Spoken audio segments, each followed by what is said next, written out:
Episode 32, Pasar Lagi.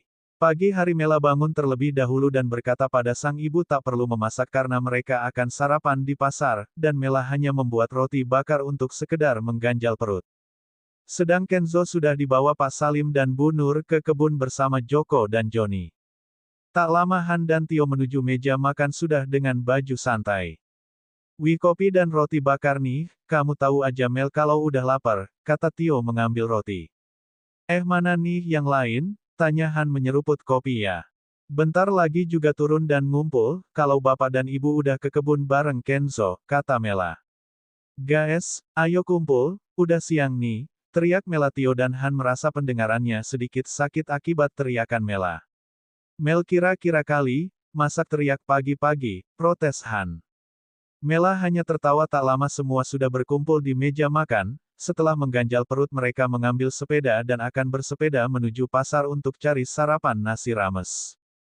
Kini mereka tengah menyusuri jalan kampung dengan santai. Selama perjalanan banyak warga yang menyapa dan sesekali berhenti untuk berfoto bersama. Warga kampung sangat senang melihat Mela dan Herdi yang begitu ramah karena di kampung itu keluarga Sanjaya dikenal sebagai keluarga yang sering memberi bantuan pada warga kampung.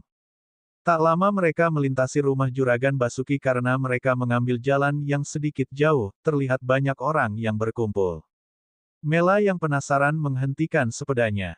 Begitupun dengan yang lain. Mela menghampiri salah seorang warga dan bertanya.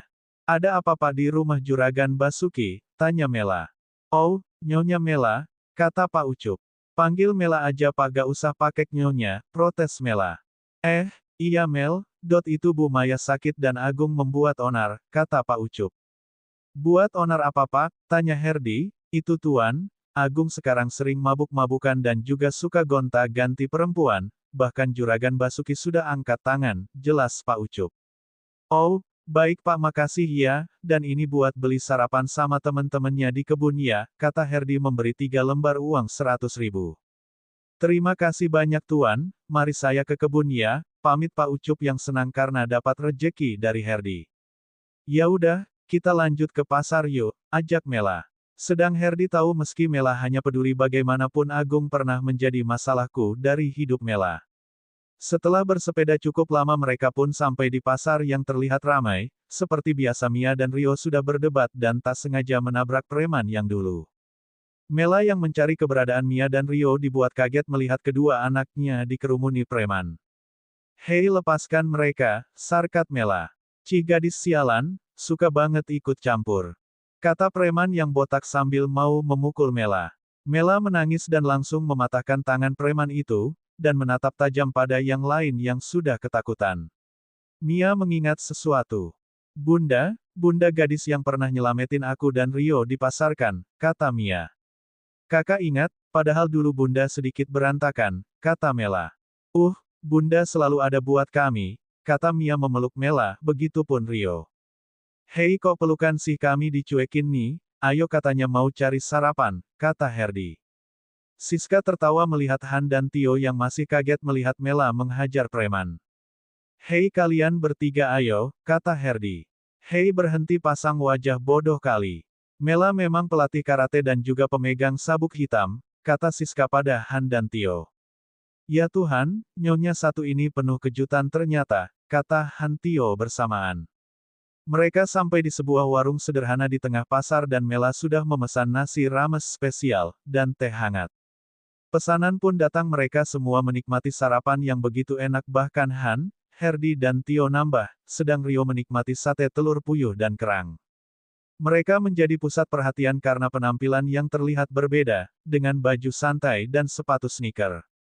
Mereka berkeliling mencari jajanan pasar untuk dibawa ke kebun dan mencari beberapa minuman dingin.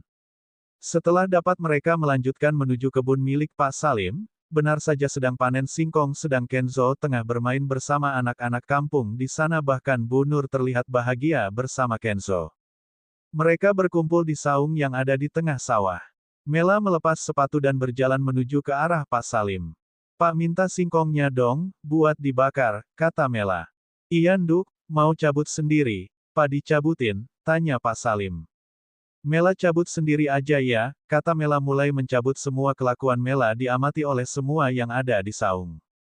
Eh, Herdi tuh istrimu penuh kejutan ya. Sekarang dia bisa cabut singkong, kata Tio heran. Asal kalian tahu sebelum jadi Nyonya Herdi. Mela itu gadis mandiri dan tak suka menyusahkan cuma dia selalu dihina orang, kata Siska. Benarkah padahal Mela adalah gadis yang cantik dan pintar, puji Han. Ya hanya karena Mela anak orang miskin, Pak Salim dulu hanya tukang becak dan Bu Nur buruh cuci, sedang Mela kerja di tokoku dan mengajar karate di padepokan silat, jawab Siska. Tapi aku beruntung menikahi gadis seperti Mela yang bisa menerima ketiga anakku, dan aku ingat pertemuanku yang pertama dengannya adalah saat di menabrakku dengan sepeda karena remblong, kata Herdi tertawa. Wah abis cerita apa nih kok sepertinya seru, tanya Mela yang datang membawa singkong yang masih berada di tangkainya. Abis cerita kalau kamu yang pernah menabrakku dengan sepedamu, kata Herdi. Iya dan kamu ngatain aku cewek urakan. Kalau gak bisa bawa sepeda mending gak usah naik, kata Mela cemberut.